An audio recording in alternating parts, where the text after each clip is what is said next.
gracias, muy agradecidos que hayan venido, que se hayan interesado por el tema de la ley de ecocidio. Hoy nos vamos a acompañar la señora Belkis Izquierdo, va a estar Dana Ramírez, el señor Luis Antonio González, Jessica Martínez y yo, Isis Álvarez. Jessica y yo somos parte de la campaña de Colombia sin ecocidio. Esta campaña surgió a partir de un grupo de voluntarios que teníamos vínculo con la campaña internacional de Stop Ecocidio, y de ahí pues nos reunimos y hemos estado andando más o menos 2 años, y realmente se consolidó este año con la visita de algunos delegados de la campaña y de Stop Ecocidio Américas, del cual Rodrigo es el coordinador, y tuvimos varios eventos en varias ciudades de Colombia, y de esos eventos salió la idea de tener este evento aquí en el marco de la COP16. El evento nuestro se llama El crimen ecocidio tras los acuerdos de paz, entonces va a tratar muy específicamente qué pasó con el ecocidio después de 2006, que como sabemos para Colombia fue un hito muy importante, que es cuando se firman los acuerdos de paz. Entonces los dejo con Jessica y muchas gracias por su participación. Gracias.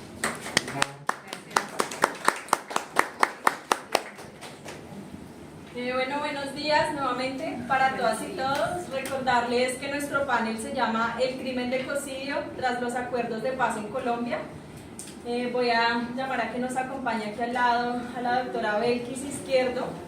Mientras ella se acerca, contarles también sobre la importancia de este panel y la importancia de hablar de ecocidio en estos tiempos. Nosotros, como sabemos, no estamos perdiendo más del 50% de la Amazonía colombiana. En este último año la cantidad de incendios forestales que hemos tenido han sido de gran impacto, y bueno, Rodrigo y todo el equipo de Stop Ecocidio que estuvieron en abril más o menos visitando Bogotá, y tuvimos varios espacios de diálogo con las comunidades en Bogotá, y es frecuente escuchar a las personas decir: tenemos un gran ecocidio en Bogotá, digamos, ¿no? Y si hablamos, por ejemplo, de los humedales, de los cerros, pero realmente como vemos cada ecosistema por separado, no estamos viendo el impacto que se está generando con la destrucción de cada uno de los puntos. Entonces la importancia también de hablar de ecocidio es empezar a mirar que los impactos que se están generando sumados uno al otro están representando realmente una gran destrucción de los ecosistemas. Entonces, bueno, como ya lo mencionaron, queremos saber qué ha pasado en Colombia con respecto a la justicia ambiental después de estos acuerdos de paz, que en su momento fueron como una ventana de esperanza y de oportunidad. Voy a contarles un poco sobre quién es Belkis Izquierdo.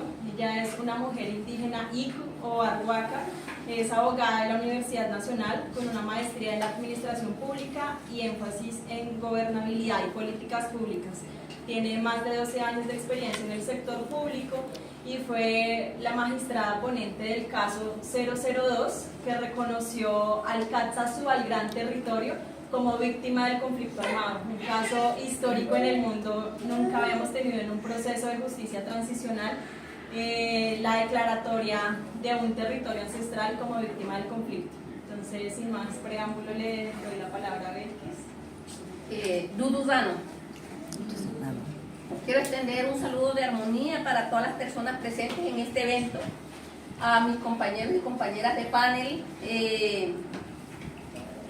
Isis, Dana, Luis Antonio, Jessica, y pues un saludo muy especial a la Fundación Stop Ecocidio y a su director Rodrigo Lledo, quien tuvo la fortuna de traerme para que pues podamos compartir y seguir fortaleciendo estas ideas. Quiero comenzar por recordar que cuando nacemos, nuestra placenta es sembrada. Es el registro que somos hijas de la madre, hijas e hijos del territorio y la naturaleza. Este derecho nos da la obligación de ser guardianas de los múltiples sistemas de vida. Esta forma de sentir, de pensar, de hacer, de vivir, de relacionarnos y de comunicarnos con los ríos, con las montañas, con los páramos, con el mar, con los colibríes, con las lagunas, nos hace comprender que hacemos parte del gran tejido sagrado conectado por la ley. Esa ley de origen o la ley que de acuerdo a mi pueblo es la ley Zenzare, mandata el equilibrio y la armonía de todas y todos los seres que existen en Gonavindúa, el derecho a existir cada cual cumpliendo su función, pero complementándose para mantener la vida y el bienestar de los múltiples sistemas de vida, visibles e invisibles. Este sistema de conocimiento es la fuente del sistema jurídico en mi pueblo.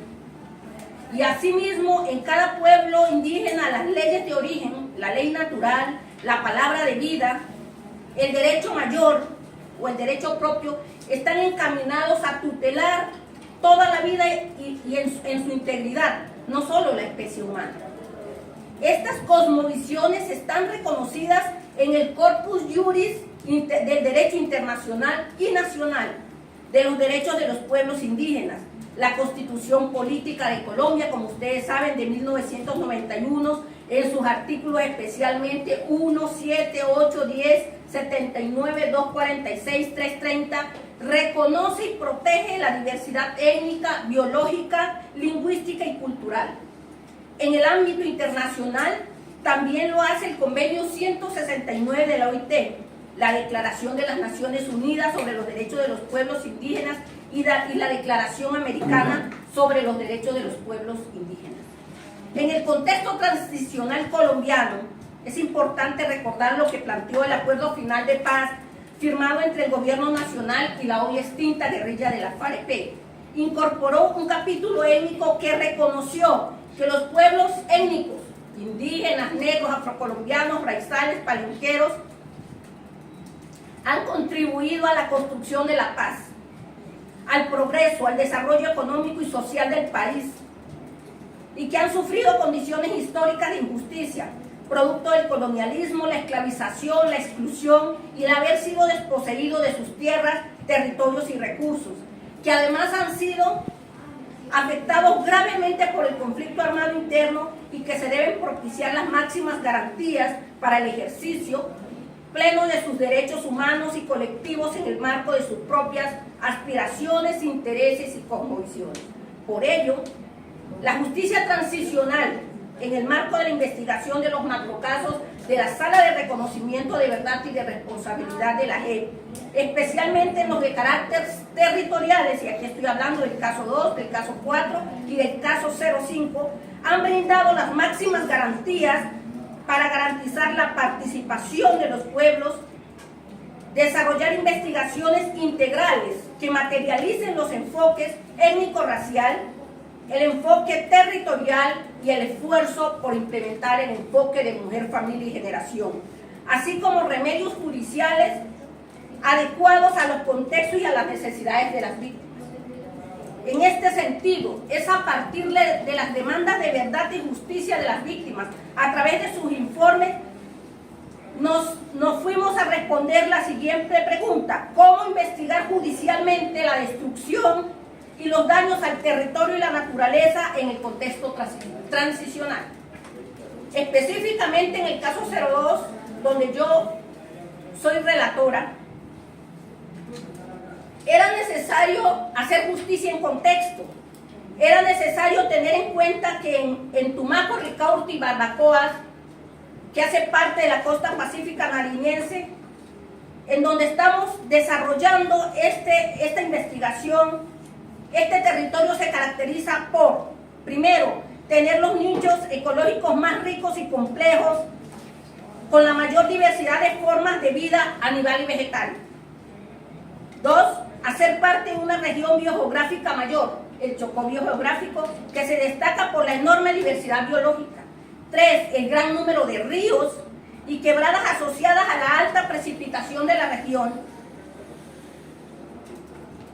Ríos y quebradas como el río Mira, el río Telembí, el río Rosario, el río Chagüí, porque es necesario comenzar a hacer estos cambios en el relacionamiento y nombrar también los ríos porque están allí, están vivos. 4, la presencia de un elevado endemismo de especies, esto es la existencia de plantas y animales, anfibios, aves, insectos, que no se encuentran en otras regiones del país y del planeta. Y quinto, la existencia de espacios de gran valor cultural y espiritual para los pueblos étnicos. En esta misma línea fue indispensable tener en cuenta lo que el acuerdo final ha planteado, la centralidad de las víctimas, el carácter restaurativo de la justicia y la comprensión de los pueblos étnicos y las comunidades campesinas. ¿Sobre qué? Sobre esas múltiples relaciones interdependientes, inescindibles y profundas que se tienen con el territorio y la naturaleza como sujetos de derechos, lo que permite identificar e interpretar adecuadamente quiénes son sujetos de derechos, cuáles son los hechos victimizantes y qué daños se causaron en el marco de la guerra, desde una visión, y subrayo esto, intercultural, y un marco de las ontologías relacionales. Entonces, abordar la investigación macrocriminal desde una perspectiva permitió comprender que el territorio es un sujeto de derechos y víctima del conflicto armado. Las diversas relaciones con él y en el territorio, en las que no se refleja una relación de dominación y de solo beneficio humano. Es como desafiamos esa visión antropocéntrica, sino que se revela más como una relación inescindible e interdependiente a partir de otras cosmovisiones y epistemologías alternativas. Entonces, nuestra gran propuesta es cómo nos planteamos desde el ecocentrismo descolonial, que garantiza las relaciones entre las múltiples formas de vida. Sé que ya tengo poco espacio, ya voy cerrando. Este enfoque desde la ontología relacional, abordada en el marco del caso 02, dio lugar a las múltiples comprensiones, y aquí yo quiero subrayar porque es necesario reconocer que estamos en un país multiétnico y pluricultural. Es necesario entonces traer esa vivencia también de los pueblos y de las comunidades, como los Aguá, en nuestro caso 2, el Caxazú, el Eperaraegua, también de los consejos comunitarios de los pueblos negros afrocolombianos, porque hay una relación distinta, porque ese territorio, esa naturaleza y esos sitios sagrados son la vida misma, es la identidad misma, es la protección. No podemos hacer una comprensión separada de ello. Esta forma de investigación de los crímenes ambientales con un enfoque étnico, con un enfoque cultural, biológico y lingüístico, implicó adoptar metodologías y métodos de investigación interculturales que dieron un lugar esencial al diálogo de saberes entre autoridades de los pueblos indígenas, de los pueblos negros afrocolombianos, pero también de profesionales ambientales. Es decir, cómo entre diferentes sistemas de conocimiento, entre diferentes experticias, logramos documentar, analizar y comprender lo que sucedió, lo que le sucedió a la naturaleza y a los sitios sagrados en el marco del conflicto. Entonces, creo que todo esto lo hemos venido trabajando en el marco de un proceso judicial, pero siempre teniendo en cuenta los sistemas de conocimiento que se tienen en esos territorios donde se generó la guerra. Muchas gracias, doctora Betty.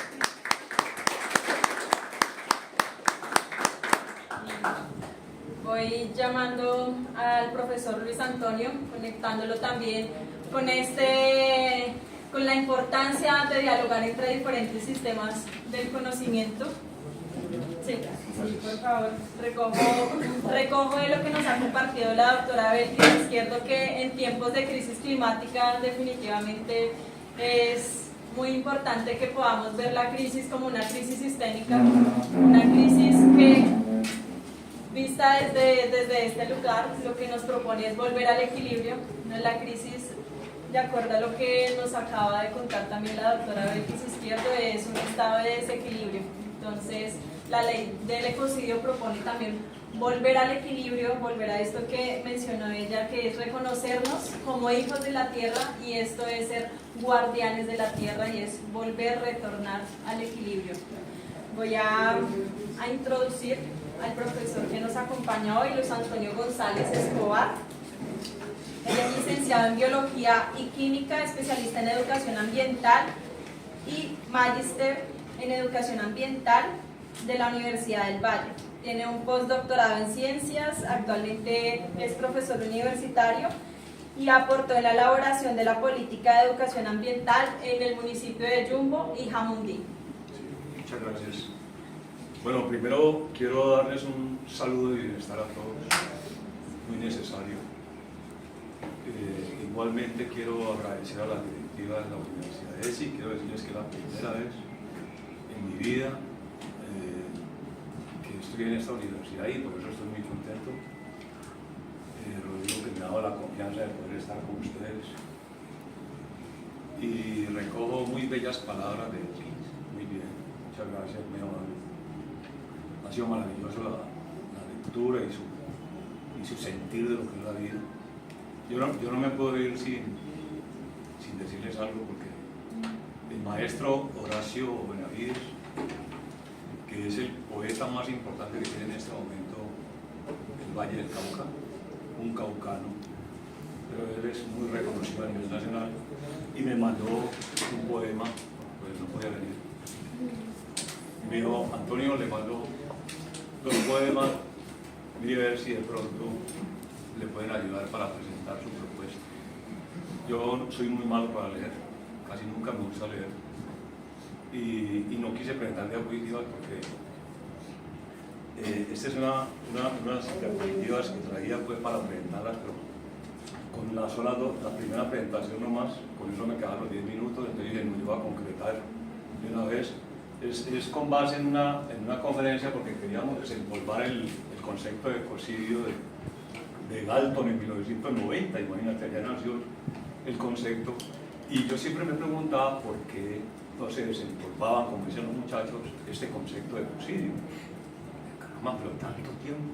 Entonces se volvió a revivir en Colombia, y en el año 2000, más o menos, ya las cortes dijeron, no, paremos eso de ecocidio porque estamos muy ocupados en tantos fantasmas que comenzaron a aparecer en Colombia, que la corrupción, que los contratos. Entonces, claro, las cortes mantienen supremamente ocupadas y dijeron, tapemos eso.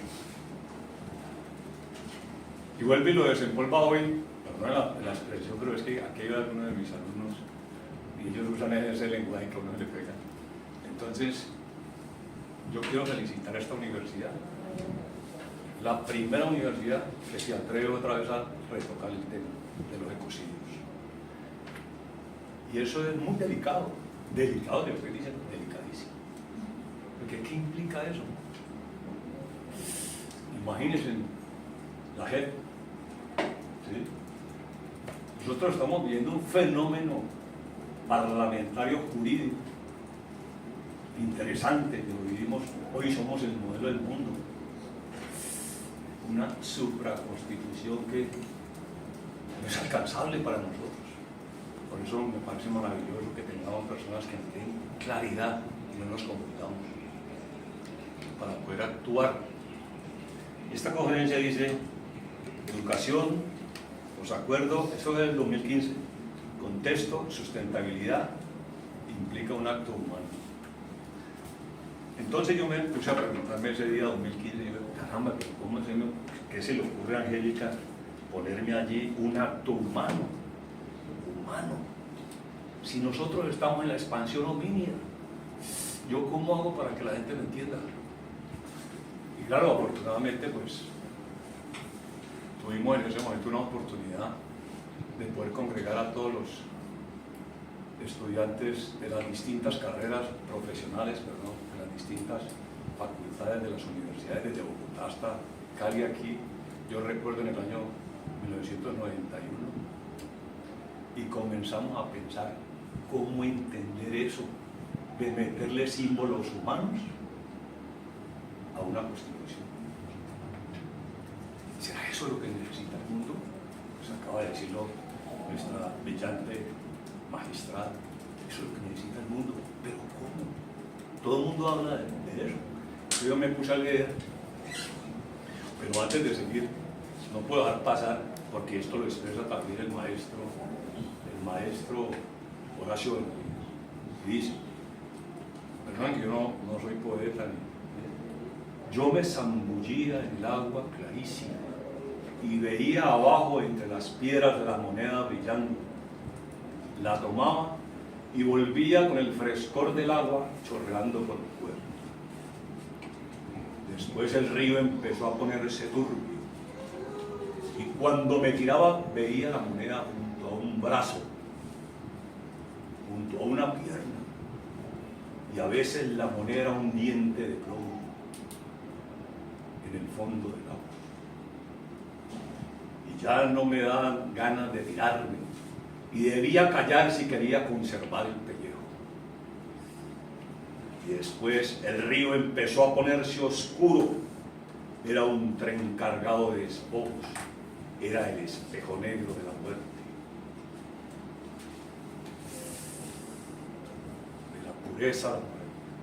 De la pureza al desastre, a la degradación, del ecocidio a la violación de los derechos humanos. ¿Qué poeta? Me lo entregó hace 15 días y me dijo, espero que te sirva para tu exposición, para ver qué presentas. Me dio 2, pero no me puedo leer el otro porque si no a los 10 minutos se le termina. Y no puedo pasar tampoco porque hay un gran maestro santanderiano que se dio cuenta que iba a dictar esta charla aquí, pero no una charla, él se imaginaba una charla, y no 10 minutos y me dijo, te mando también mi propuesta de la estética educativa frente a los ecocidios, el crimen de ecocidio y los acuerdos de paz, y me lo mandó. Voy a resumirla, es una metáfora hermosa, la aurora boreal de humanidad. Ustedes saben lo que significa eso. Ese maestro, miren, para mí Luis Ernesto Contreras, en este momento es uno de los mejores pensadores que tiene Colombia. Ojalá estuviera aquí en la universidad. Ojalá estuviera aquí. Es un gran pensador maravilloso y yo creo que es el que mejor trabaja la estética de la educación en Colombia. Yo he estado en sus últimos talleres hermosos. Y bueno, hablar de ese texto tan hermoso, de relacionar, imagínense, el ecocidio, el crimen del ecocidio con el posacuerdo de paz, y la COP16, tiene mucho que ver. No es posible verlo. Fundamentado desde una teoría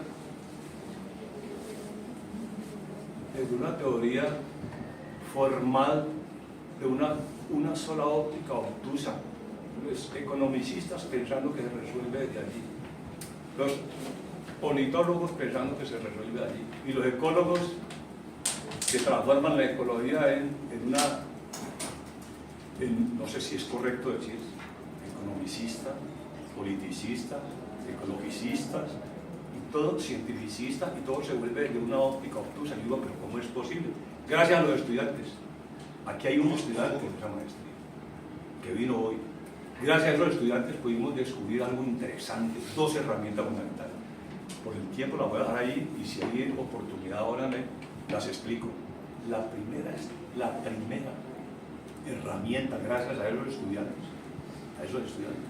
pudimos descubrir y hacer unos talleres muy hermosos que se relacionan con la estética axial biósica, con la estética axial ecosófica, que es la clave fundamental que relaciona la mirada sensible. Si nos quedamos en lo sensible no avanzamos. La mirada de lo comprensible, tenemos que integrarla, porque si no nos quedamos en lo sensible. La COP verde es sensibilidad, se quedó. Tuvimos la oportunidad de viajar ya, esta mañana por hoy llegué un poquitico tarde, llegué sudando para ver qué era la COP, alta comprensión. ¿Pero por qué? Porque se necesita integrar esos 2 elementos. ¿Para qué?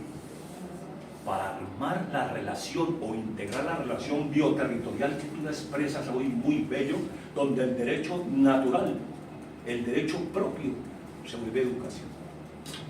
El derecho natural se vuelve derecho de acción. ¿Y la acción se vuelve qué? Práctica, educación. Pero la educación no se puede quedar en la práctica ni en la pedagogía, se queda en el plasma. Y avanzamos al plasma. ¿Pero qué? ¿Solamente es eso? No, hay que integrarlo entonces con el contexto, ¿cómo llaman los abogados eso? El contexto discrecional, sí, restrictivo, así lo llaman ustedes los abogados. ¿Y qué es eso? Lo que nos desconecta la bioterritorialidad. Entonces a nosotros los educadores, ¿qué nos toca que hacer? Coger la semiología, transformarla y volverla intertextual, pero no dialógica, sino dialógica, porque no nos sirve. Es lo que le decía un amigo esta mañana, de ambientalista, que pues, sufre por Gorgona. Le decía, pero si vos mantener es un diálogo para ustedes nomás, no hay consenso. Gracias, disculpen, y si hay oportunidad, continúo. Gracias. Gracias. Ahí les dejo la palabra también,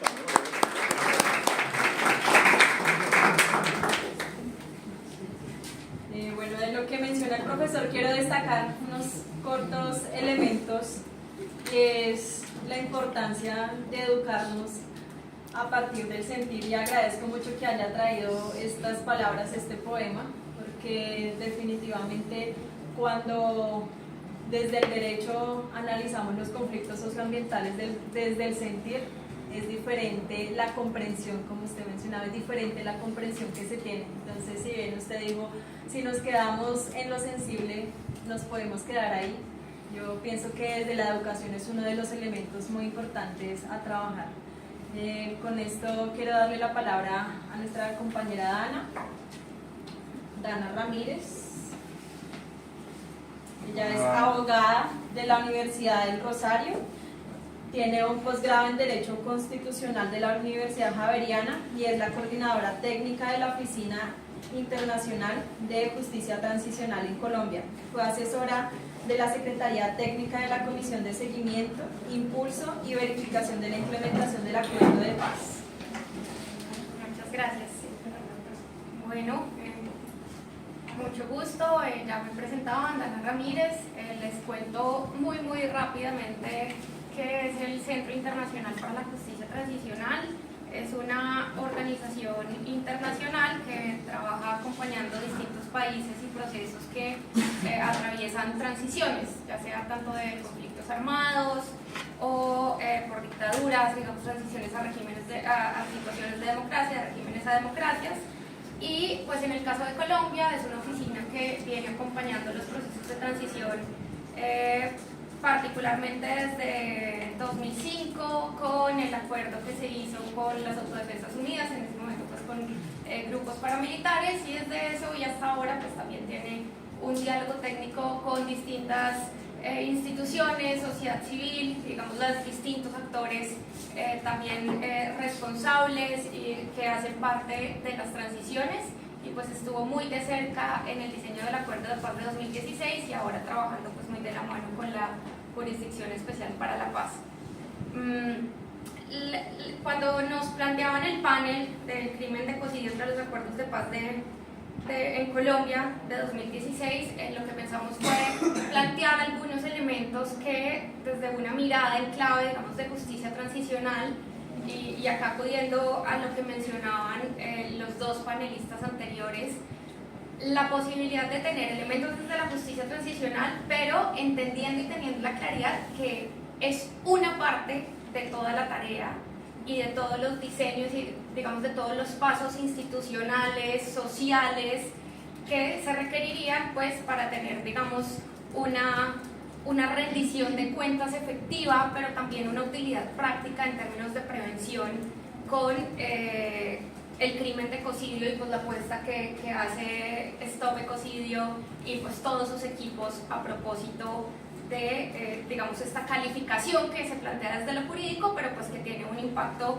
social, político, institucional que trasciende por supuesto esa concepción jurídica. Entonces, desde la justicia transicional, ¿qué elementos podemos encontrar útiles? Un marco conceptual y un marco operativo, como les decía ya, para sistemas de rendición de cuentas por hechos del pasado. Ese es como el esquema que nos ofrece, que es un poco lo que el trabajo que ha hecho con mucha decisión, pero también con una visión muy amplia desde la Jurisdicción Especial para la Paz, aquí pues en el caso de Colombia, pero también elementos pensados en términos de prevención y de no repetición, no solamente esa mirada para el pasado, sino también de poner sobre la mesa esos elementos que nos permiten la no repetición. Y con una limitación o desafío propio de la justicia transicional, que es necesariamente sí, okay.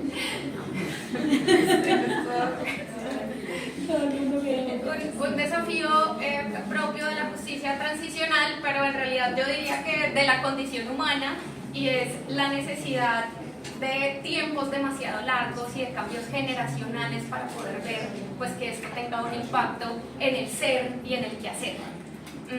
Entonces, ya hoy el reloj del planeta debería ponernos unos tiempos distintos que no necesariamente son los tiempos que, por ejemplo, los marcos de justicia transicional pues, nos han enseñado con cambios que se dan luego de generaciones y de varias generaciones cuando hay una apropiación.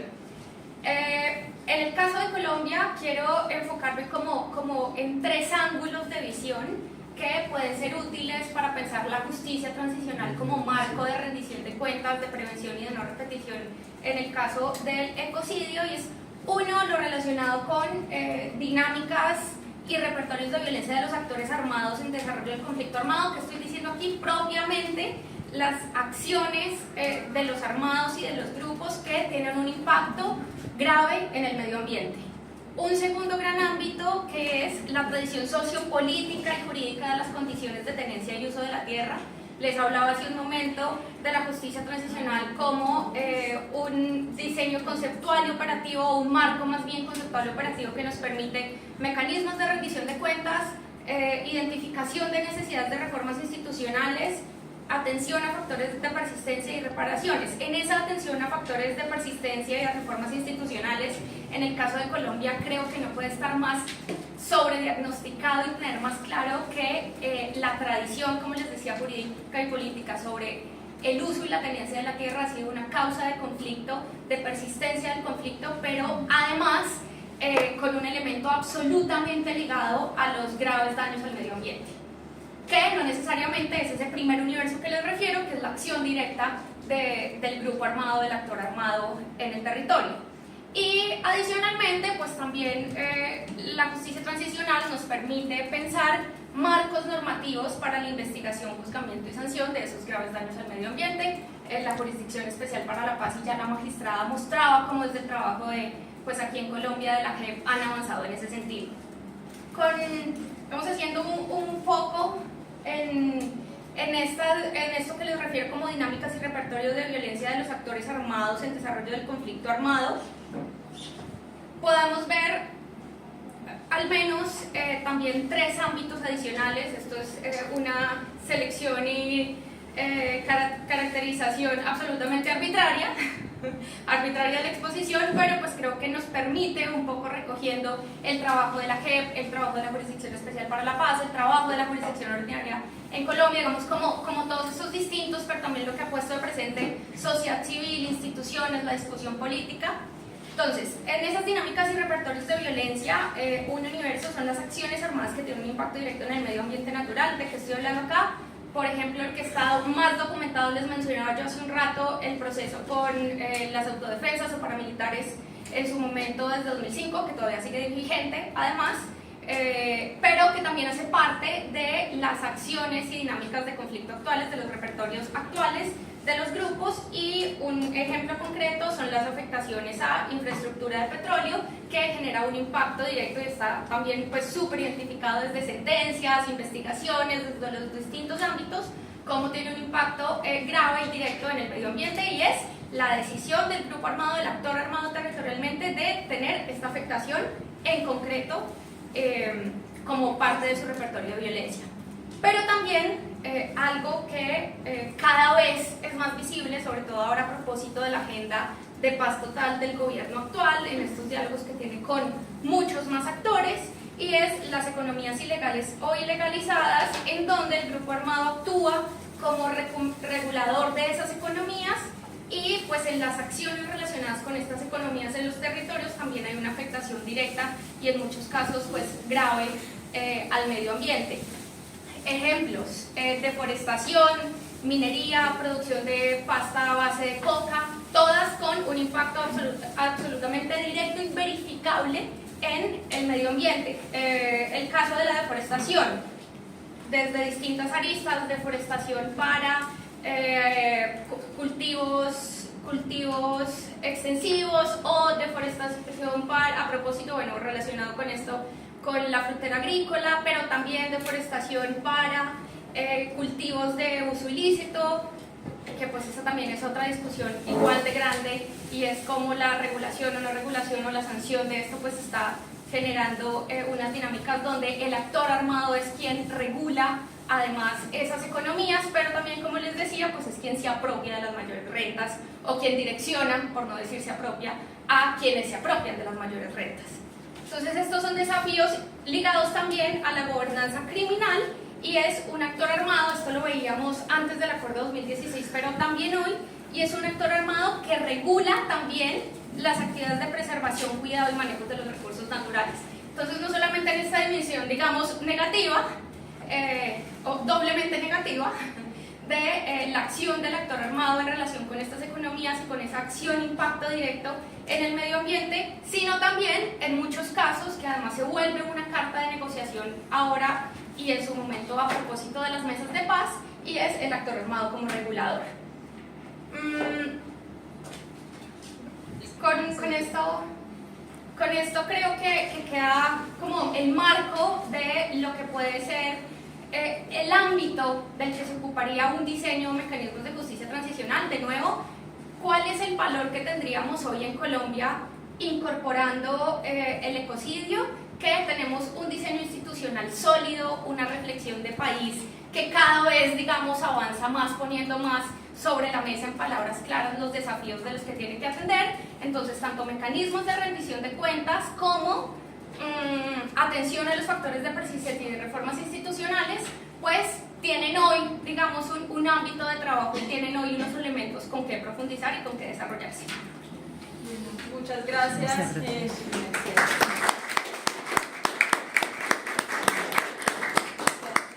Sabemos que el tiempo es corto, lastimosamente nos toca correr un poco, entonces queremos llamar al profesor Luis y a la doctora Belkis aquí al frente para que podamos conversar alrededor de una pregunta en estos pocos minutos que nos quedan.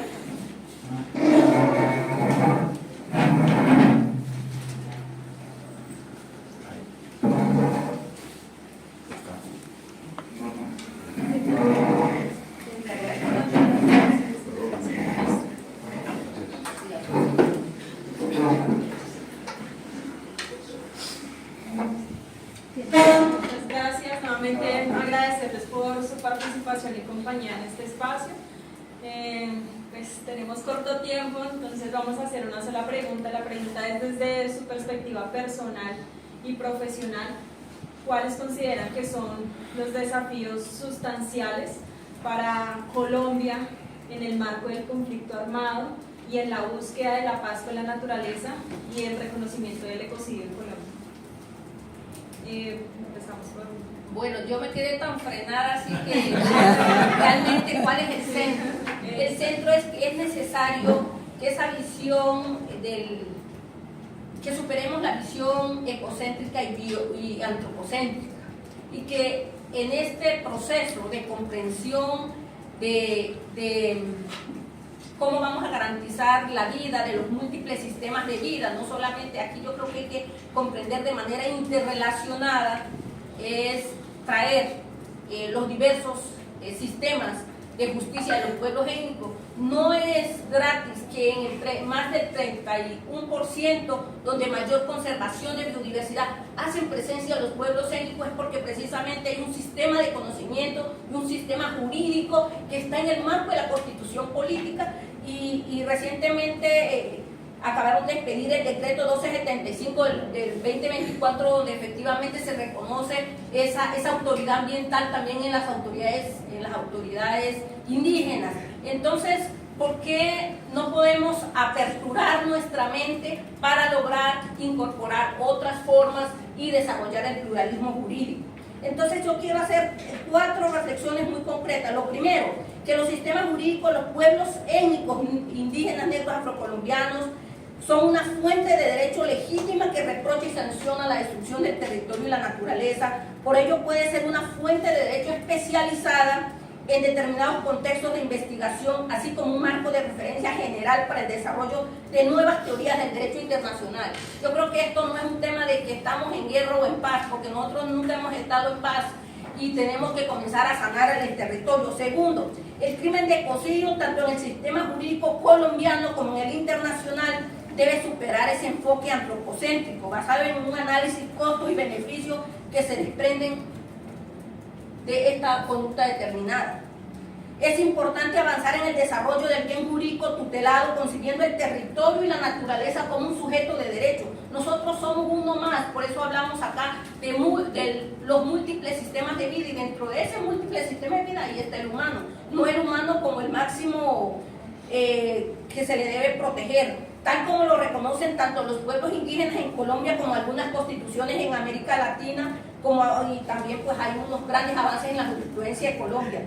Entonces el crimen de ecocidio debe contribuir a salvaguardar el valor intrínseco y las relaciones interdependientes que existen con el territorio y con la naturaleza y con los múltiples sistemas de vida. Y yo quiero aquí traer, reiterar, subrayar, doctor Llero, y es la importancia que tienen los sitios sagrados para la conservación de los sistemas de conocimiento, porque se trata de una relación distinta. Tenemos que comenzar, y me gusta mucho la palabra del profesor, es desde la educación. Hay que hacer cambios en el relacionamiento. Además, el crimen de ecocidio debe superar una mirada labiocéntrica y esa dicotomía occidental de separar lo humano de lo no humano. Y en esto los pueblos étnicos podemos hacer un aporte muy importante, y ya voy terminando, sé que tenemos muy poquito tiempo. Y eso fue lo que hicimos en el caso 02, ampliar la visión, desarrollar el pluralismo jurídico, reconocer que estamos en un país multiétnico y pluricultural y donde existen sistemas de justicia. Sistemas de justicia hoy están validados en la Constitución política. También entender que el derecho internacional está llamado a desempeñar un papel central en la gestión de los principales problemas ambientales, por lo que es importante comprender que la gobernanza ambiental internacional debe ser reforzada normativamente con perspectivas epistémicas pluralistas, que implica superar el discurso académico en el que se deje de privilegiar una sola mirada antropocéntrica o biocéntrica del mundo. Creo que eso tenemos que comenzar a tomárnoslo en serio. Tal vez no hay la gran teorización, pero en la práctica los sistemas de conservación, allí están los pueblos étnicos. Creo que la apertura total, y digamos la COP16 es una muestra de ellos. Entonces, aquí el ecocentrismo descolonial, y yo subrayo también esta palabra como para que podamos conversarla más en otro momento, emerge como una opción para trabajar desde las ontologías relacionales. Es decir, aquí no se trata que impongamos una forma, una visión sobre la otra, sino que coexistan todas y dialoguemos para lograr la vida de todos.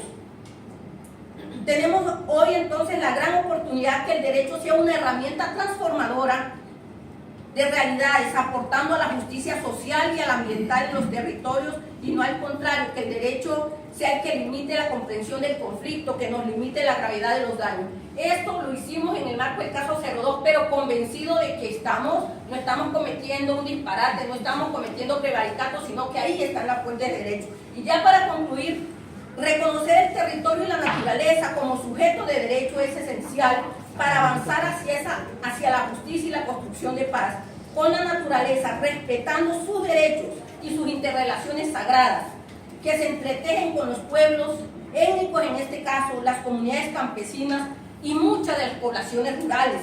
La investigación intercultural, como se implementó en el caso 02, es un modelo exitoso para garantizar la coexistencia de diversas cosmovisiones y los sistemas jurídicos. Es que a veces creemos que no hay otros sistemas jurídicos. Es necesario traerlos a dialogar, que sean parte integral en los procesos de esclarecimiento de verdad y administración de justicia, ofreciendo una comprensión más profunda de los hechos victimizantes, los daños ambientales, los daños territoriales y la definición de remedios judiciales restaurativos. Además, es un referente conceptual, metodológico, que contribuye a justificar y evidenciar la necesidad de la tipificación del ecocidio como una conducta reprochable por la destrucción misma del territorio y la naturaleza, pero aquí subrayo también y las conexiones físicas, culturales y espirituales que con él y en él se tejen, asegurando una protección más allá de una perspectiva económica o de una perspectiva antropocéntrica. Entonces, esa era como parte de mi conclusión, porque creo que si no nos tomamos en serio lo que hoy existe en el país para potencializarlo, cada uno seguirá por su lado. Claro, en épocas de guerra es muchísimo más complejo, pero esto debe aplicarse en tiempos de guerra y paz y debe cruzar el sistema de educación. Debemos prepararnos y yo creo que la gran esperanza también son nuestros niños, nuestras niñas, para que ya haya un cambio en este relacionamiento que vemos con el río, con las montañas, con todo lo que nos acompaña y que nosotros somos uno más en esa gran naturaleza. Gracias.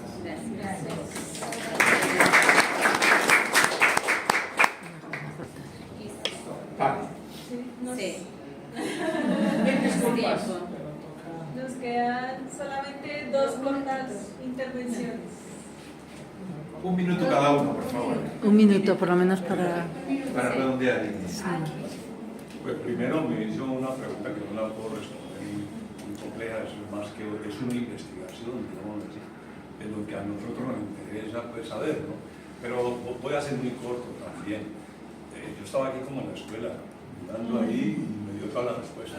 Y entonces resulta que me llamó la atención varias cosas. Una, la vorágine. El texto más importante para entender crimen de ecocidio y los acuerdos de paz es la vorágine. Y ni siquiera lo reverencian en los colegios ni en la universidad. Ni siquiera. Este año se celebran 100 años de la vorágine. ¿De quién? De un señor, ¿cierto? ¿Quién es? Rivera. Con la capacidad de poder pensar en aquella época.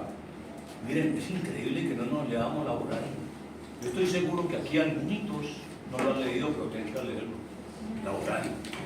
El mejor ejemplo para entender eso. Y no se referencia a los textos, ni siquiera en los colegios.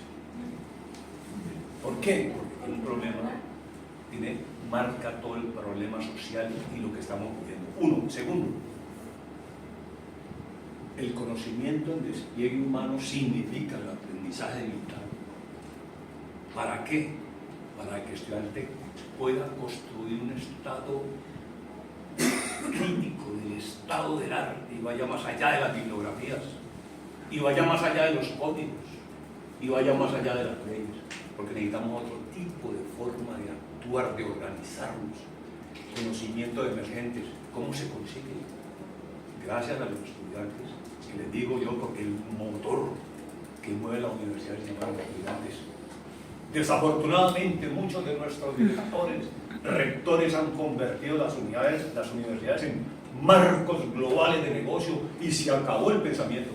Las universidades están muriendo, en serio, se lo digo por experiencia. Entonces tenemos que armar territorialización de la escritura y la forma de pensar, inteligencia de contexto, muy importante.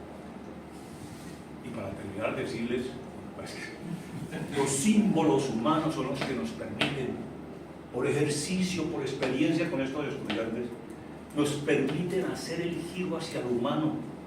Es los símbolos humanos, y los símbolos humanos nos permiten reducir la posesividad y nos generan, en serio, nos generan una provocación. No lo aprendí yo, sino pregúntenle a todos los pensadores del riesgo, a los pensadores del desastre y a los pensadores de la provocación. ¿Quiénes son?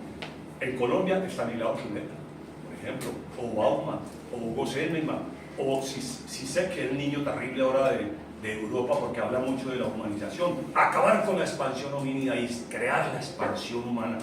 Se necesita eso que seguimos en la edad de hierro. Entonces, para terminar, decirles, ojalá las universidades quiten todos esos autores que tienen.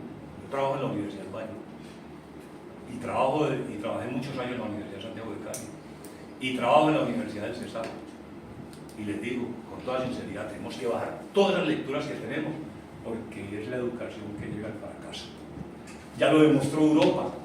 No queremos más Hegel, no queremos más categorías de Aristóteles, de toda esa que queremos nuestras propias categorías. Inteligencia de grupo para una nueva concepción, nuevas epistemes para terminar.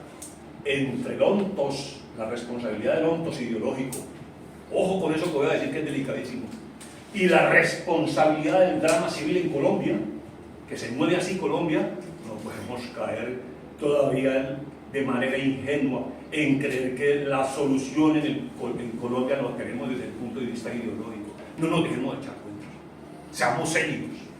Seamos serios, porque este país lo necesita. Es un país que necesita otras formas, otros epistemes, otras formas de ver el mundo, otras formas de nociologías. Eso es sencillo, pero lo hacen. ¿Por qué no lo hacen? Porque estamos metidos en el marco global del poder de orden global a través de la lógica de la propaganda que nos tiene acabados. La propaganda. Disculpe, tengo que interrumpirlo porque Sí. le está quitando tiempo la otra panelista. Sí, lo que añadiría es que Colombia tiene un desafío y una oportunidad, digamos, pensándolo en términos globales y en qué escenario estamos hoy, con la reforma rural integral, y es con repensar, rediseñar y tomar acción definitivamente en la tenencia, en las formas y en la tradición de tenencia y uso de la tierra. Hoy definitivamente ese uso y esa tenencia de la tierra, les decía, está súper diagnosticada como una de las causas estructurales y de que se repiten los sitios de conflicto armado y de violencia, pero esto nos invita y nos convoca a pensar finalmente en todos estos sujetos, como lo mencionaba la magistrada, que hacen parte de esos ecosistemas.